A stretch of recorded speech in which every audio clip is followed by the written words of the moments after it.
the fish rather. I always get in trouble for that one. Neon starts backing away, too much time in Valorant, and they won't blow any summoner spells, won't secure anything, and that's the first gank there for Zanzara. At least just applying pressure and letting them know he's looking down bottom. Syncroft really wants to get in towards this top side though. Relevant feels like he's kind of sniffed this out. The wave is pushing into him as well. Okay, remember, no flash available, no mana either. Stepping forward into the minion wave, takes an auto to the face.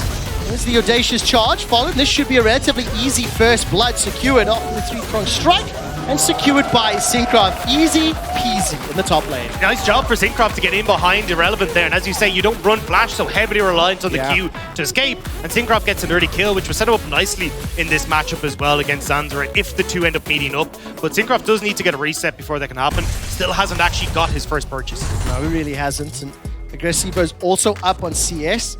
There's a gigantic wave in front of Irrelevant, so that will start to close out. But I mean, even in the mid lane, even in the bottom lane, I think you kind of anticipate that in the Sylas-Ahri matchup. We're waiting to see how Zen's Impale, the flash, it is available. Irrelevant, got that Glacial Prison, flash away. The flail will connect, and so does Get Over Here. Next kill secured. Misfits on the board. They even at the gold, and Vito was roaming as well. Yeah, great job by Zanzara to get this right as the Rift Herald spawns as well. So that's why Vito trying to play protection on this top side.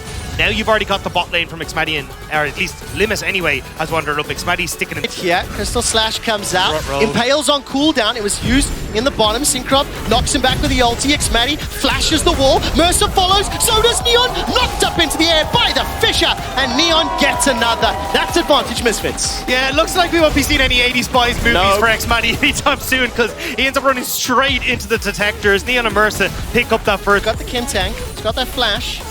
He's got the Scorpion move, sorry, the Impale available if he wants to pull someone back. Not going to this time around though. On time for the Herald, ready to challenge. It doesn't look like BDS are close enough just yet, but they may start this fight here, Dagda. Well, it looks like they're going to go down to Neon here. Oh, that's the Abyssal Voyage coming out. Limit is now stunned in place. Glacial Fisher comes down, waiting for Velvet to throw the prison out. Vito has stolen this Pro Rush. Limit's going to be the target and survive just long enough for now. Vito finally takes him out. The Rift Herald still alive and still helping out BDS. 1-2 kills to Misfits. They get the Herald as well as another 3 and the Heralds. And 15 seconds until the Dragon spawns, so they can just go for a quick reset, say, hey, you know what, that looks real juicy. We can keep this Dragon stacking going. And you said it 5 minutes ago, Dagda, that Misfits as a team, they like to bait in, and they absolutely ran away with this fight. Yeah, and I mean, even look at the way they're set up, right? You've got Neon placed on the backside, you've got BDO in the mid lane, so he can always roam in to cut off Ahri's approach, and you've got Zanzara, who's perfectly blocking there on the backside. Now, does end up dying, Neon, as the damage from Xmadi comes through, but I mean, Misfits just able to control that team fight from start to finish. Xmadi has to overextend to get the kill.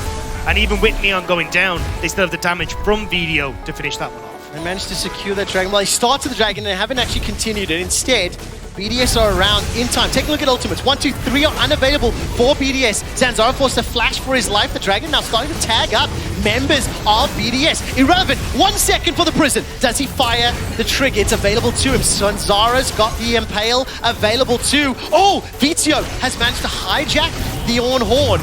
That is potentially sending BDS away. The Orn Horn knocks Syncroft into the air. The dash forward from Vito looking for the chains. The prison won't find a direct hit. And instead, BDS escaped for now.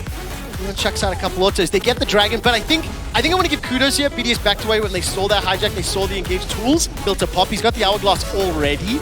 And then Neon's got the Spell Shield. So as long as you can avoid the charm, this Ahri is going to be exceptionally difficult to play. I think the best way for BDS to try and play this is like contesting this vision and tries to be set up by Misfits. Try and look for a pick.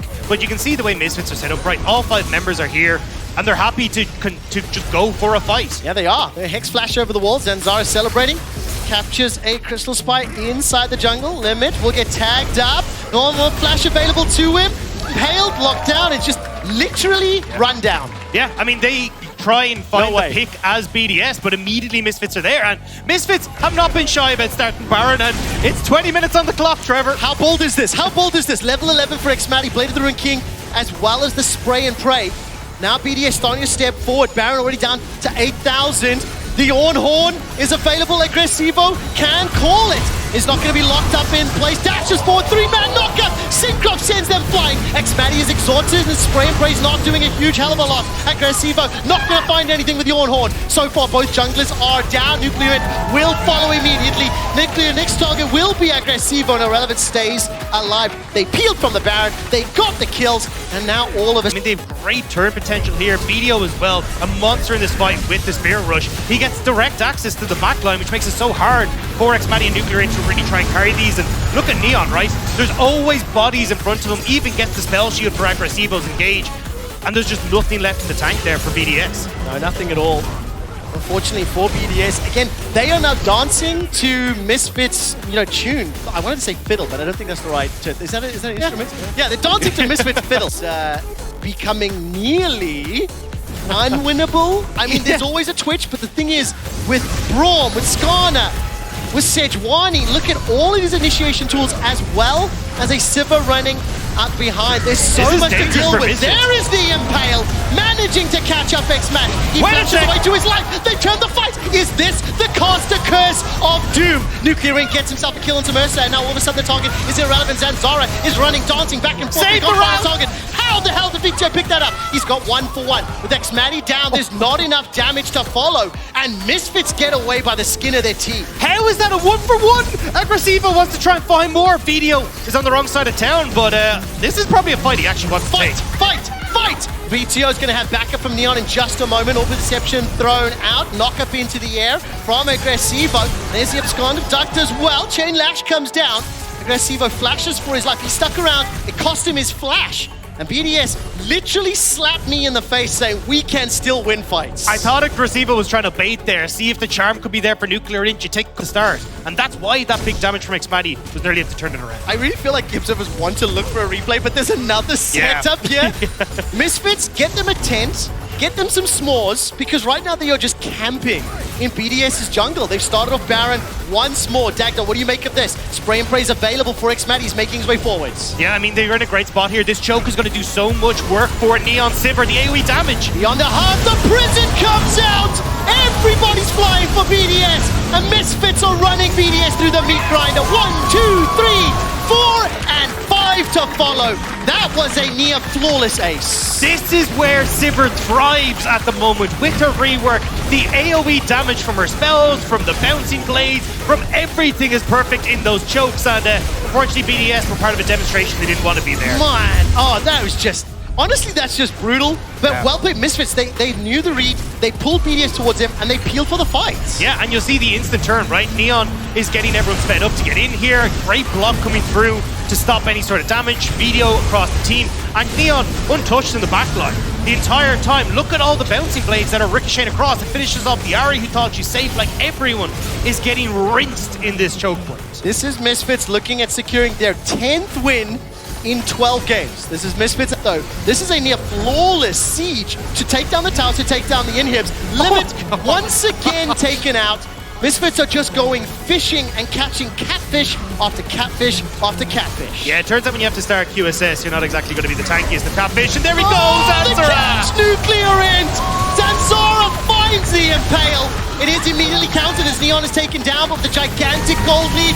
Misfits slap BDS with their wallets. They ace them once again. The Baron empowered minions pushing into the base, into the Nexus, and Mercer's doing a dance, having a good time, getting down tonight. Misfits close the game out and are so tantalizingly close to playoffs and worlds. Misfits are looking at that playoff with hungry eyes, because after that performance, they look spectacular, hitting the mid-game in their stride, finding these wins at every single neutral objective, and just wiping the floor. I mean, Misfits are now staring down the barrel of G2 and Fnatic and saying, can't touch this. They are looking one win, 99.7. I'm actually getting a shaken head from Eva on stage, by the way. Super disappointed. There's more than one. Exceptional game. I think somewhat expected from a top-of-the-table clash against the 10th place team in the league. Sparrow thought for BDS that was a difficult game to play. And despite the early first kill, Misfits super clear game plan, super clear control, and they managed to run away. Yeah, and that's the thing here. Like, I could understand what BDS were going, right? It's like, hey, we want to go for late game scaling. If we get to the post 30-minute mark, we're going to be in a fantastic spot. Twitch is going to be unstoppable. Ornn is going to be helping them out drastically. It's going to look great, but Misfits never gave them that opportunity. Getting those early dragons that we talked about